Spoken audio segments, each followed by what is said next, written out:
Supercrack Estrella presenta Nibiru, un cometa extinción en 2030 provocado por otro fragmento de cometa. Este misterio tiene una solución. Heródoto escribió en la época del 400 a.C., podemos sumar a dicha fecha 11.000 años, llegando a un resultado de aproximadamente 11.450 a.C., si la llegada del planeta Nibiru consistentemente tiene por resultado un desplazamiento en el eje de la Tierra, como parece haber ocurrido alrededor de 1587 a.C., como ha quedado plasmado en el libro de Josué en 1535 a.C.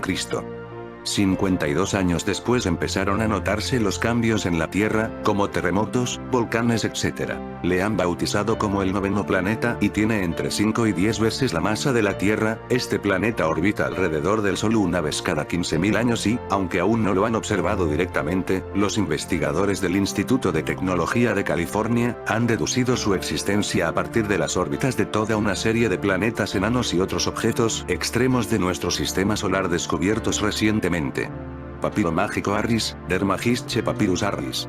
El papiro mágico Harris, traducido en 1927 por el investigador Olange, afirma que la Tierra se revolvió durante un cataclismo cósmico. Habla de una hecatombe cósmica de fuego y agua, en que el sur viene a ser el norte, y la Tierra da un vuelco. Papiro Ipuer.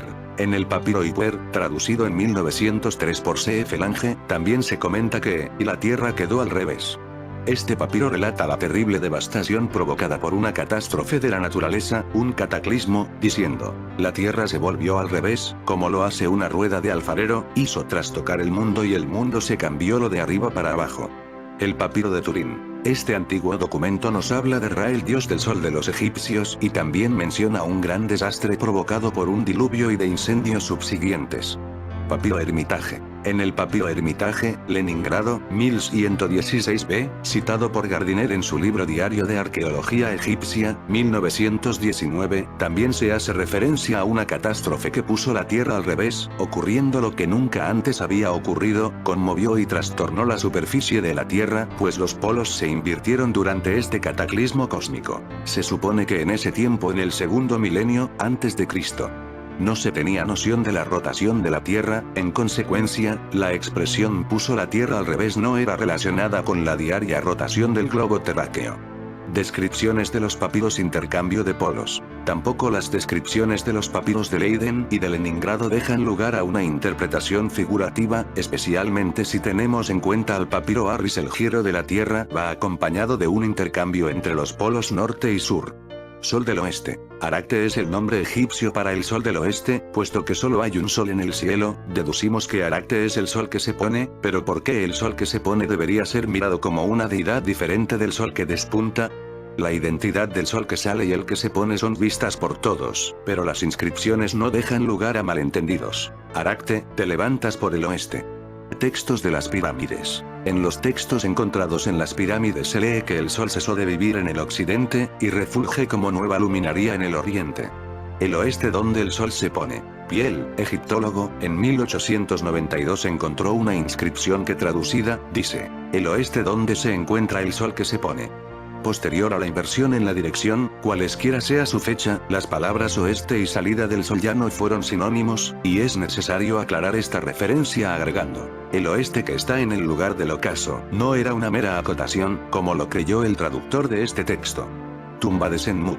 Senmut, el arquitecto de la reina egipcia Hatshepsut, presenta en su tumba un enigma, pues en ella existen pintadas dos reproducciones de la bóveda celeste. Un panel en el cielo de la bóveda muestra a la esfera celeste con los signos del zodíaco cuyas constelaciones ocupan una orientación invertida a la del cielo sur. En uno de estos mapas, en el panel del norte, los puntos cardinales se encuentran colocados correctamente, según mi canal los conocemos, mientras que en el panel del sur están invertidos, como si la Tierra hubiera sufrido un vuelco. Además se asienta que durante una perturbación cósmica de fuego y agua, el sur se vuelve norte, y el este se vuelve de revés. Grecia, rotación inversa del Sol y las estrellas. Catástrofe mundial. En Grecia hubo una tradición autóctona que se refiere a una rotación inversa del Sol y las estrellas. La inversión del movimiento del Sol en el cielo no fue un evento pacífico, fue un acto de violencia y destrucción.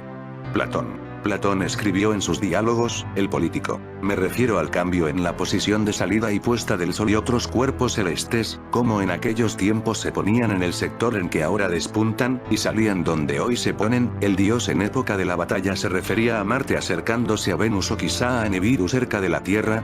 Como recuerdas, cambió todo eso por el sistema actual como testimonio en favor de Atreus. Luego sigue. En ciertos períodos el universo tiene su actual rotación circular, y en otros períodos se revuelve en la dirección opuesta. De todos los cambios que acontecen en los cielos, esta inversión es el mayor y más completo. En Platón encontramos, en dirección de izquierda a derecha, lo que quiere decir de oeste a este, nuestro Sol actual se mueve en dirección opuesta. En lenguaje simbólico y de filosofía astronómica, de muy probable origen pitagórico, Platón nos describe en Timeo los efectos de una colisión de la Tierra, cogida por una tempestad de vientos con fuego extraño o masa sólida proveniente del exterior, o aguas de inmenso maremoto que se recogía en medio de la espuma y luego avanzaba en fuerte corriente tsunamis. Dice el Popol Vuh, mito maya. Luego los dioses dispusieron que la tierra se volviera a llenar de agua, y que ésta corriera por todas partes y cayera en los abismos y los barrancos y los rebosara y subiera sobre las rocas y los montes y más allá de los picachos de las más altas cimas y rozara el fleco de las nubes. Así sucedió. Esta inundación que duró muchas lunas lo destruyó todo. Los símbolos de Göbekli Tepe hablan de un cataclismo de hace 11.000 años. Símbolos esculpidos en pilares de piedra en el yacimiento arqueológico de Göbekli Tepe, en Turquía, avalan que un enjambre de restos de un cometa mató a miles de personas hace 11.000 años. Göbekli Tepe se encuentra en lo alto de una colina en lo que hoy es la provincia de Urfa, en el sureste de Turquía. Es una magnífica estructura construida hace 11.500 años, 7.000 antes que la Gran Pirámide, gracias a los hercúleos esfuerzos no de pobladores neolíticos, sino de cazadores-recolectores que todavía no habían abandonado el modo de vida nómada. Pero lo más sorprendente es el uso para el que fue erigido, precediendo a la Biblia hebrea en unos 10.000 años. Todo parece indicar que Göbekli Tepe era un santuario religioso. Los pilares de Göbekli Tepe se encuentran dispuestos en círculos de hasta 20 metros de diámetro. Cada círculo contenía en el centro dos pilares adicionales en forma de T, aparentemente figuras humanoides de cabeza oblonga y cuerpo largo y delgado. El más alto de ellos sobrepasa los 5 metros de altura. Su construcción requirió el transporte de enormes piedras, algunas de hasta 16 toneladas, a pesar de que se hizo antes de la invención de las herramientas de metal, antes de la invención de la rueda y antes de que la gente aprendiese a domesticar animales como bestias de carga. Más aún, a diferencia de los edificios religiosos de tiempos posteriores, Göbekli Tepe se construyó antes de que la gente viviera en ciudades que pudieran proveer de una fuente numerosa y organizada de trabajadores. En palabras de National Geographic, descubrir que los cazadores-recolectores habían construido Göbekli Tepe fue como descubrir que alguien hubiera construido un 747 en su sótano con una navaja. Göbekli Tepe. Teorías alternativas sobre su propósito. Un descubrimiento de este calibre es capaz de mandar un seísmo a los pies de los eruditos, que deben replantear las teorías que daban por probadas, pero también atrae otras teorías alternativas, que pretenden explicar algo que hasta entonces se consideraba imposible. Una de ellas afirma que Göbekli Tepe contiene un relato de una catástrofe sucedida en el pasado, posiblemente Nibiru o un cometa. Göbekli Tepe pudo pertenecer a una civilización muy avanzada que quedó destruida por este cometa, pero el Göbekli Tepe fue enterrada por aquellos seres antes de que ocurriera el desastre de Nibiru, o sea, ellos sabían que esto ocurriría y protegieron este templo enterrándolo en la tierra para protegerlo. Luego, cientos de años después, este templo quedó al descubierto, y otros seres que no tenían nada que ver con esa civilización avanzada muerta, empezaron a construir sus pueblos alrededor del templo y rendir culto. Esta teoría alternativa se detalla en el trabajo de Martínez Weadman y Dimitrios Tsikritsis, profesores de la Escuela de Ingeniería de la Universidad de Edimburgo. Aquí deberíamos ver ya la primera alerta sobre la verosimilitud del trabajo, ya que, como veremos más adelante, hablan de simbolismo y constelaciones cuando ninguno de los dos son expertos en la materia. En cualquier caso, sigamos con su propuesta. Según ambos profesores, los pilares de Göbekli Tepe están decorados con animales y otras figuras no solo por motivos estéticos, sino para transmitir un mensaje a través de los milenios. Su tesis se centra en el pilar 43, situado en el foso noroeste de la excavación. Ver imagen superior. Aquí se encuentra la figura de un buitre cuya interpretación astronómica haría referencia a una constelación. Esta teoría comienza de forma interesante pero acaba dando un salto de fe sin pruebas que lo apoyen. Ahí no termina su significado, ya que la posición de los astros que componen esta figura no sería tal y como lo veían los constructores de esta catedral en el año 9000 a.C., sino de la forma en que se vería en el cielo nocturno del año 10.950 a.C., algo para lo cual hacen falta conocimientos avanzados de matemáticas y física para poder calcular el movimiento de precesión de la Tierra, el balanceo que se produce de los equinoccios y que tarda 26.000 años en producir una vuelta completa. Es decir, que el cielo que vemos cada noche, o no, si estás en una ciudad, no es el mismo que el de hace 2000 años o el de dentro de 10.000.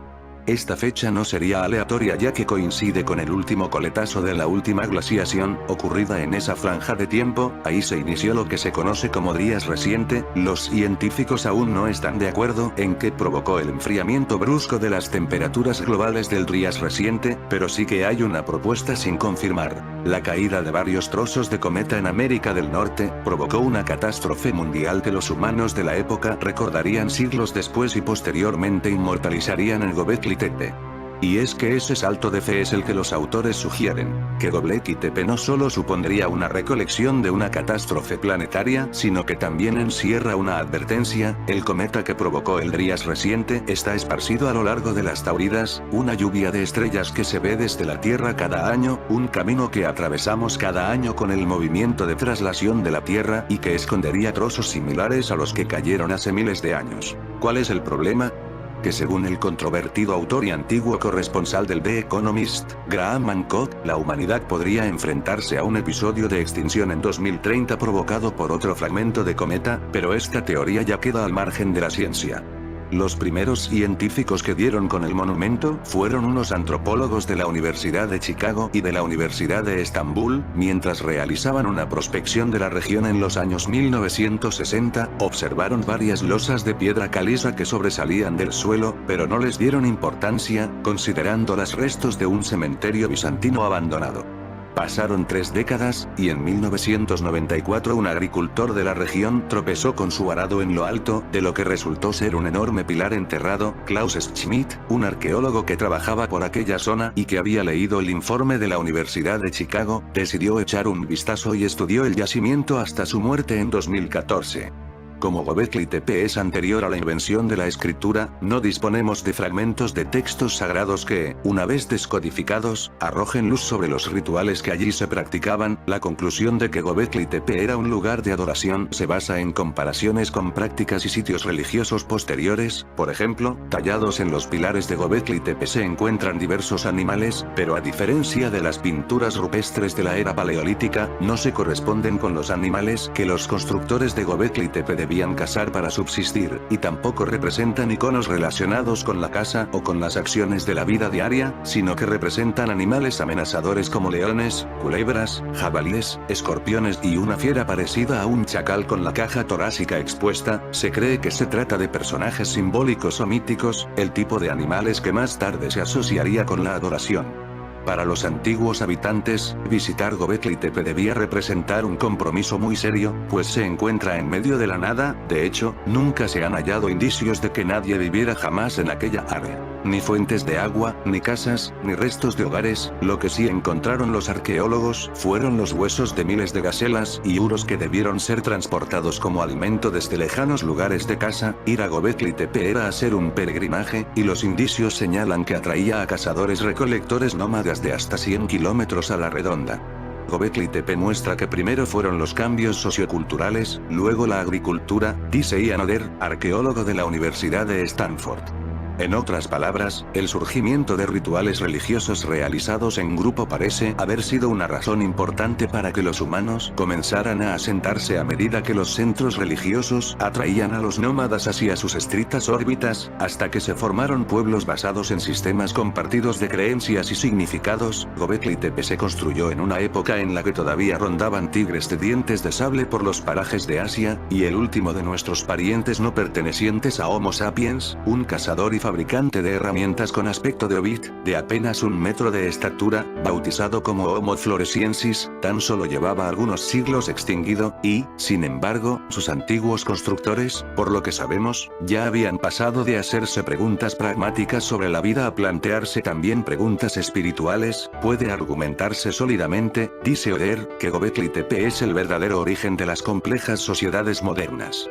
Göbekli Tepe es visto como un descubrimiento arqueológico a partir del que cambia profundamente nuestra comprensión de una etapa crucial en el desarrollo de las sociedades humanas. Parece ser que la construcción de complejos monumentales estaba entre las capacidades de los cazadores-recolectores y no solamente entre las comunidades sedentarias de agricultores, como se había asumido anteriormente. En otras palabras, como su excavador Klaus Schmidt estimó, primero llegó el templo, después la ciudad. Esta revolucionaria hipótesis podrá ser apoyada o modificada por futuras investigaciones. Alrededor del inicio del 8 milenio antes de Cristo, la colina Pansuda perdió su importancia. Pero el complejo no fue simplemente abandonado y olvidado, para ser gradualmente destruido por los elementos, sino que fue deliberadamente enterrado bajo 500 metros cúbicos de tierra. El porqué de este comportamiento no lo conocemos, pero preservó los monumentos para la posteridad. Quizás estos seres sabían de la llegada de Nibiru y lo guardaron como un aviso para ser descubierto en un futuro. Además, el simbolismo en los pilares indica que los cambios a largo plazo en el eje de rotación de la Tierra ya fueron registrados en este momento usando una forma temprana de escritura, y que Göbekli Tepe era un observatorio de meteoritos y cometas. El hallazgo también apoya una teoría de que la Tierra probablemente experimente períodos en que los impactos de cometas son más probables, debido a la órbita de la Tierra que intersecta anillos orbitantes de fragmentos de cometas en el espacio. Volvemos con Platón. La esfera terrestre es empujada en todas direcciones hacia adelante, hacia atrás, otra vez hacia la derecha y luego hacia la izquierda, hacia arriba y hacia abajo, vagando en todas las 6 direcciones. Como resultado de tal colisión, descrita en lenguaje no tan fácil de entender, el texto representa a la Tierra como un ser con alma. Hubo una violenta conmoción en las revoluciones del alma, un completo bloqueo del curso de ella, remeciendo el curso de la otra, lo que generó todo tipo de torsiones, y causó fracturas en sus círculos, y alteraciones de toda forma posible, de manera que ellos difícilmente podían mantenerse juntos, y se movían en forma verdaderamente irracional, a ratos en sentido contrario, otras veces de manera oblicua, luego nuevamente cabeza abajo. En la terminología de Platón la inversión de ellos es de este a oeste, y la inversión de los otros es de oeste a este. En el político, Platón presenta este lenguaje simbólico en términos muy simples, hablando de la inversión de los puntos cardinales en los que el sol sale y se pone. Platón escribe en el político: en ese tiempo hubo gran destrucción de todos los animales, y solo una pequeña porción de la raza humana sobrevivió. Sófocles. La inversión en el movimiento del sol ha sido comentada por muchos autores griegos antes y después de Platón. Según un corto fragmento en un drama histórico de Sófocles, Atreus, el sol se levanta en el este solo desde que su curso se invirtió. Zeus cambió el curso del sol, haciendo que se levantara en el este y no en el oeste. Eurípides relata en Electra: entonces Zeus se levantó en ira, poniendo a las estrellas pies arriba en la vía moteada de fuego, es verdad, y el quemante de esplendor carro del sol, y los nublados ojos del gris de la mañana. Y el relámpago de las ruedas de su carruaje rodando al revés tornó escarlata al rostro del ocaso. El sol se ha devuelto, ante el látigo de su ira los mortales pagan con aflicción. Muchos autores en siglos posteriores se dieron cuenta de que la historia de Atreus describía algún evento de la naturaleza. Estrabo cometió un error al afirmar que Atreus era un astrónomo antiguo que descubrió que el Sol rota en dirección opuesta al movimiento de la esfera celeste. Aún en lenguaje poético tal fenómeno no podría haber sido narrado como sigue: y la velocidad del alado carro del Sol se invirtió en medio de la espantosa contienda, cambiando su ruta celestial hacia el oeste por otra dirigida hacia el lugar donde el quemante rojo se degradaba hasta el rosa, tal como escribiera Eurípides en otro de sus trabajos. Séneca sabía más que su viejo contemporáneo Estrabo.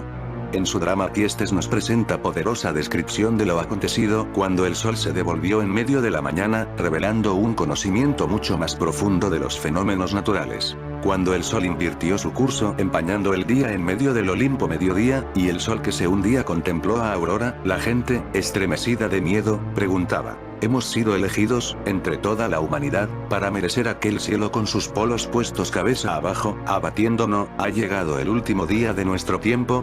Es de suponer que si la Tierra viró, poniéndose de cabeza, cambiando el norte por el sur y viceversa o bien su rotación cambió de dirección, esos eventos deben haber estado acompañados de tremendos cataclismos. Terremotos, tsunamis y dependiendo de la causa, quizá erupciones volcánicas. Brown y Batifin se han preparado contra una inevitable ola de escepticismo con una larga serie de datos, análisis orbitales de otros objetos distantes y sesudas simulaciones informáticas, y es que, a menudo, la idea de un noveno planeta ha sido asociada a Nibiru. Para los babilonios, era un cuerpo celeste asociado con el dios Marduk. Nibiru significa lugar que cruza o lugar de transición. El especialista en la civilización sumeria, Secharia Sitchin, especuló con la existencia de Nibiru en la serie Crónicas de la Tierra, especialmente en el 12, planeta, basándose en la idea de que las civilizaciones antiguas habrían obtenido sus conocimientos y su desarrollo gracias a hipotéticos contactos con extraterrestres. Sin embargo, esta descripción es considerada inverosímil por científicos e historiadores. Hay pruebas de que el Sol se ha levantado por el oeste y se ha puesto por el este y según Heródoto esto ha sucedido 2 veces y otras 2 ha salido por el este, como ahora, y se ha puesto por el oeste. Esto implicaría enormes catástrofes para el planeta Tierra, que en realidad fue el que cambió su rotación 4 veces, tal como lo dice la leyenda de los 4 soles de los aztecas que, por una buena razón, llama sol a cada era posterior a un cataclismo. El Popol Vuh, mito maya, relata algo de esas hecatombes, así como lo hacen muchos mitos y leyendas de todas las culturas antiguas. Immanuel Velikovsky, Mundos en colisión, basándose en esa mitología ancestral y en datos astronómicos y geológicos, dijo que esos cambios en la rotación de la Tierra se debieron al acercamiento de un cometa que posteriormente se convirtió en el planeta Venus. Ahora, después de los libros de Secharia Sitchin, el 12º planeta y toda la saga de Crónicas de la Tierra, se piensa que fue el acercamiento del planeta Nibiru. Quizá ambos se aproximaron en diferentes ocasiones a nuestro planeta en un pasado lejano, causando tales cataclismos, o tal vez Velikovsky confundió a Nibiru con Venus. Supuestas fechas aproximadas del acercamiento de Nibiru. Con los cálculos mencionados más arriba, los cambios de eje polar precedentes, si el acercamiento de Nibiru ocurre efectivamente cada 3600 años, pudieron haber acontecido aproximadamente el 5187 a.C., el 8787 a.C. y el 12387 a.C., cuya última fecha es menos de 1000 años antes del 11450 a.C. En consecuencia, los sacerdotes pudieron haberse referido a las 4 veces anteriores a la visita de Heródoto, en que se había registrado el acercamiento del planeta Nibiru.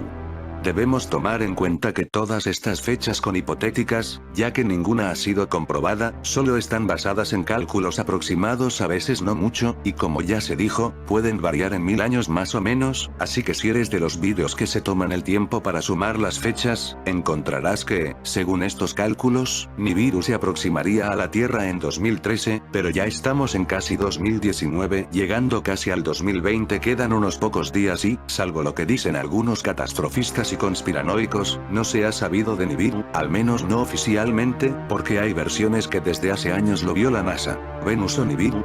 De todos modos, Velikovsky hablaba de Venus, no de Nibiru, y Secharia Sitchin hizo otros cálculos de la última fecha del acercamiento del planeta de los Anunnakis, pero esa es otra historia digna de uno o varios vídeos de Supercrack Estrella. El período de Sotis. El famoso cronologista del siglo XVI Joseph Scaliger estudió la cuestión de si el período de Sotis, o la contabilidad del tiempo en años de 365 días que, comparada con el calendario juliano, acumulaba un error de un año cada 1461 años, fue aludida por este pasaje de Heródoto, remarcando: Sedog non fuerit ocasumet orientem mutare, no hubo inversión de la salida y puesta del sol en el período de Sotis. Podemos dudar de la veracidad de las aseveraciones de los sacerdotes, o de la tradición egipcia en general, o atacar a Heródoto por ignorancia de las ciencias naturales, pero no hay manera de conciliar este pasaje con la ciencia actual. Sigue siendo un notable texto de Heródoto, que desespera a sus comentaristas, según dijo Humboldt. El sol ha cambiado 4 veces.